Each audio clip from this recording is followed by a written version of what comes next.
ស្ដីអូន ចាសអូនខ្ញុំឈ្មោះយ៉ាស្រីមេ វាអ្នកទីម៉ាណៃ ទី គ្រានៅសាលាណាអូន 5 សាលាបឋមសិក្សាប្រៃច័ន្ទ ចាហើយមិនដែរទៅឥឡូវហ្នឹងអត់បានរៀននៅសាលា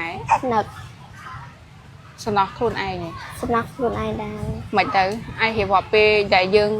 ចេញមកពីខាងនោះហ៎ ពេលដែលថាខ្ញុំរៀនសុកហ្នឹងមានអ្នកចិត្តខាងគេមកប្រាប់ថាអូនគេបាញ់គ្នានឹងឲ្យរត់ទៅរត់ជន់ជើងគ្នាពេញសាលា ហើយអ្នកមកមួយជាមួយណាគេខ្លះអូន រត់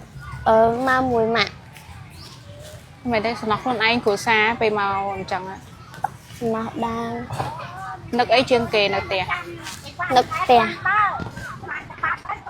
ហើយមានឆ្កែមានអីមកជាមួយណា អត់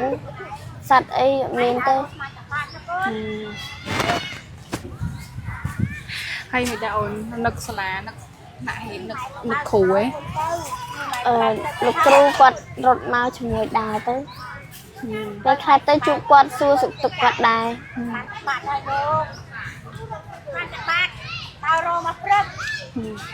អូនឥឡូវហ្នឹងដោយសារយើងអត់បានរៀនអញ្ចឹងយើងបារម្ភពេកពីការសិក្សារបស់យើងហ៎ ខ្ញុំបារម្ភពីការសិក្សា ឥ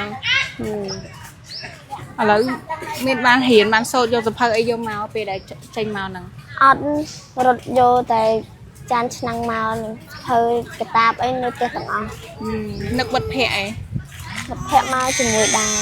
មកជាមួយអញ្ចឹងជុំគ្នានៅនេះទៅ ចាជួបជុំគ្នាឃើញគ្នានេះរៀនថ្នាក់ជាមួយ ហើយទៅមកអាយុប៉ុន្មានឥឡូវហ្នឹង ខ្ញុំ13ឆ្នាំ 13ឆ្នាំហើយភៀសមកប៉ុន្មានដងហើយនេះ ភៀសមក3ដងហើយ 3ដងហើយមិនដែរអូនយល់ថាអូនកុមារីហើយជួបរឿងអញ្ចឹងគិតមិន គាត់ថាវាពិបាកណាមួយគ្រូសាយគាត់ក្រមកនឹងមានគេជូនមកតា ហើយយើងកុមារីអញ្ចឹងបារម្ភពីសុខភាពពេលងូតទឹកមួយអីអញ្ចឹងណាអនាម័យខ្លួនប្រាណអីមិនដែរអូនមានសាប៊ូអីគ្រប់គ្រាន់ទេ មានតែម៉ាក់កតិញឲ្យគ្រប់គ្រាន់ ហើយកៅអៅមានគ្រប់គ្រាន់ទេកៅអៅ កៅអៅឲ្យបានយកមកព្រោះមាន ហើយយប់ឡើងតិចអីអូន ជាក់ ជាក់ចាប់ពីម៉ោងប៉ុន្មានហើយ ចាប់ពីម៉ោង8ទៅជាក់ ហើយមានមុខខាំមានអីហ៎ អត់ខ្ញុំដេកនៅសាលាឆាន់នៅលើ ចា ចង់មុងចង់ឲ្យដេកគ្នាខ្ញុំ3 4នាក់ដែរ ហើយយប់មិញដេកលក់ស្រួល ដេកលក់ស្រួលតែល្ងានៅវាទៀងជួយចេញអស់លេង ចាហើយចង់ទៅរៀនវិញហ៎ ចង់ទៅវិញដែរ នៅសាលារៀនបកាយអូន ខ្ញុំ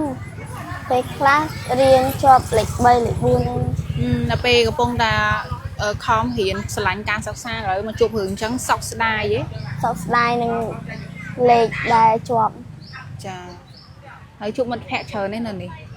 ច្រើនសិតតែមិត្តនៅប្រៃច័ន្ទស្គាល់គ្នាទាំងអស់ អញ្ចឹងចាអរគុណច្រើនអូនអរគុណ